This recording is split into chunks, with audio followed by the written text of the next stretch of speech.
the New World Order system. Now there are also corresponding cycles of importance to take into consideration. Stephen Hanauer mentioned some of these. He says that Nick Fiorenza has determined that the Earth and the Sun will be aligning with the center of the galaxy sometime between 1999 and 2000.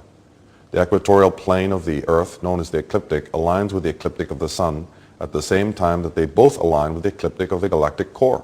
This unique alignment occurs only 4 times during the precession of the equinox cycle, corresponding with the 4 corners of the world.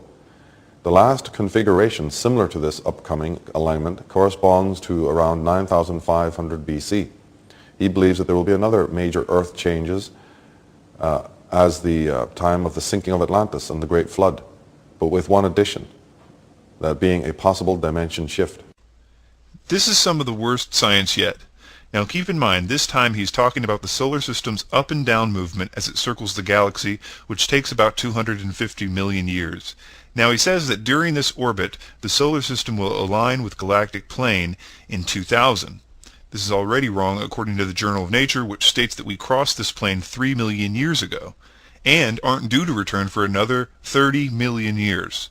So not only is he wrong about predicting this would happen in the year 2000, only 30 million years off, but tSORRY-ON is promoting the idea that this alignment happens 4 times in 26,000 years. So, recapping, real science says this happens once in 33 million years. tSORRY-ON says it happens 4 times in 26,000 years.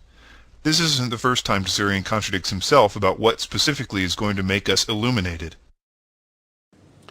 John Major Jenkins, in his book Maya, Cosmogenesis, the Maya were aware of our solstice sun's impending alignment with galactic plane and galactic center, an astronomical alignment that occurs only once every 13,000 years. I have honestly documented my encounter with this idea and have gone deep into the academic literature to decode how this end date alignment scenario, what I call the galactic cosmology, was incorporated into basic Maya institutions such as the ball game, the king ascension rites, and the Maya creation myth. This amazing fact that ancient Mesoamerican sky watchers were able to pinpoint a winter solstice far off into the future has not been dealt with by Mayanists. And why did they choose the year 2012? One immediately gets the impression that there is a very strange mystery to be confronted here. Why did early Mesoamerican sky watchers pick a date some 2,300 years into the future, and in fact, how did they pinpoint an accurate winter solstice? With all these considerations, one begins to suspect that for some reason the ancient New World astronomers were tracking precession. So John Major Jenkins asks a bunch of questions here, the age-old questions about how did they know? They lived years ago. So John Major Jenkins and Michael tSORRY-ON are absolutely baffled about how the Mayans knew about precession. Well, let me see if I can take a stab at it. This is a very common tactic to give people the idea that the Mayans were doing something mysterious and magical.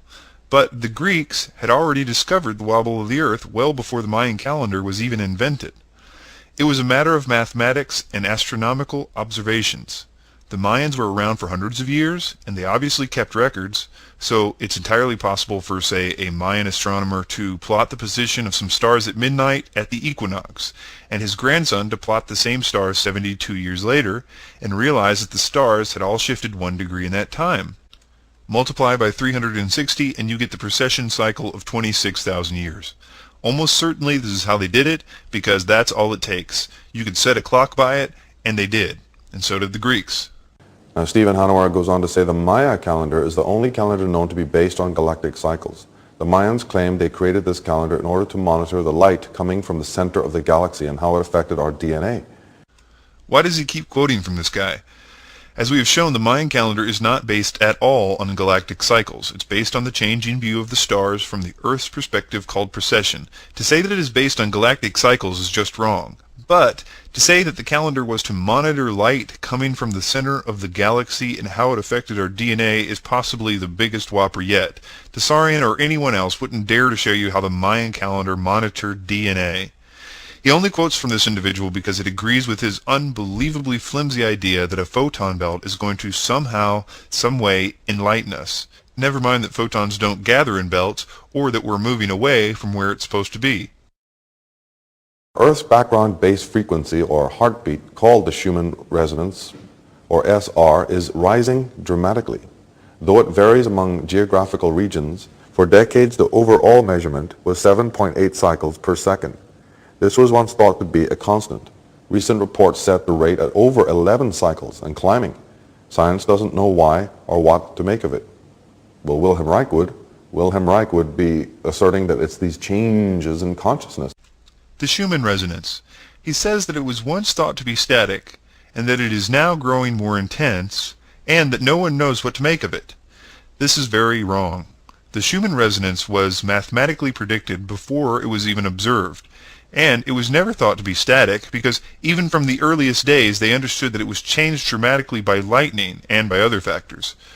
To say that it is rising and no one knows why leaves out the most obvious and well understood cause, but it's a clear case of fear-mongering to get people to think this is more evidence of a coming change that tSORRY-ON has yet to establish a real reason to expect.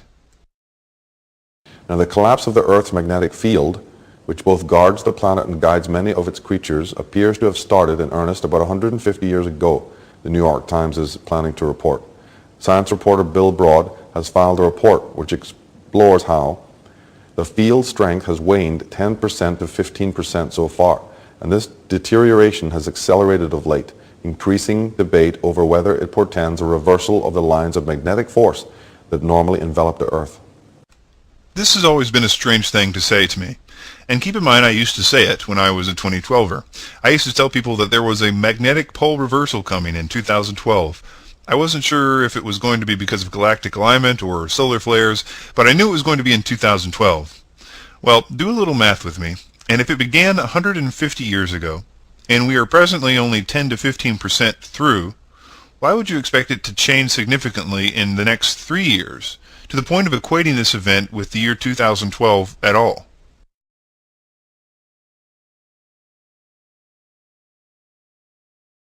Some observers say this alignment with the heart of the galaxy in 2012 will open a channel for cosmic energy to flow through the Earth, cleansing it and all that dwells upon it, raising all to a higher level of vibration.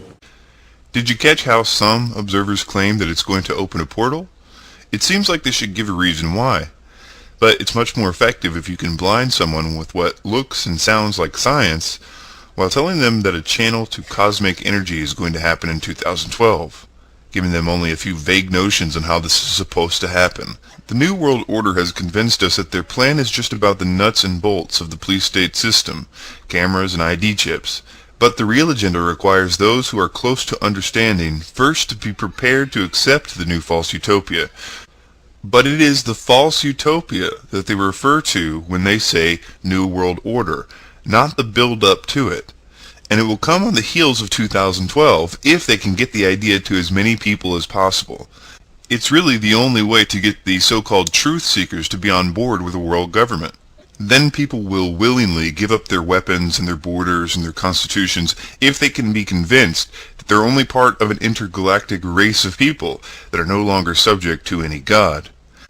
Those that consider themselves renegades because they think that they've come to the conclusions they have about 2012 all on their own should consider why it has been so well propagated over the last few decades. Do you think that Sony Pictures would tell people all about it if it was the biggest secret the New World Order had to offer? There is another thing that a belief in a coming enlightenment will cause to happen, but we can get to that in a second. What I want you to notice about the following claims about this enlightenment is what is offered to prove that it is a valid idea. He even admits here he doesn't really understand what it is that's going to cause an enlightenment, just that it is going to happen.